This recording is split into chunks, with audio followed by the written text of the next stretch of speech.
অবিলম্বে কোন রকম বাহানা, কোন রকম যুক্তি তর্কের অবতারণা না করে জনস্বার্থে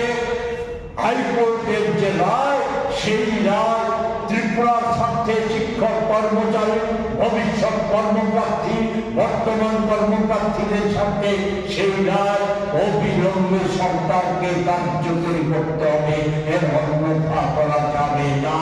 আমরা এর সাথে সাথে আমরা আবেদন করব, আজকে বিবেচনা করে দেখার, যেটা বলেছিলাম হাইকোর্ট অনেক কিছু খুলে দিয়েছি রায়ের মধ্য দিয়ে সকলকে, আজকে রাজ্যের সকল নূতন তরুণ যুব সম্প্রদায় সহ শিক্ষক কর্মচারী অবসরপ্রাপ্ত সকলকে আজকে বিবেচনা করতে হবে। এই অংশের যে মানুষ, এছাড়া দেশের শ্রমজীবী কৃষিজীবী মানুষের স্বার্থে মঙ্গলার্থে প্রকৃতপক্ষে তারা বন্ধু আর তারা ছদ্মবেশী শত্রুর ভূমিকা প্রতিপালন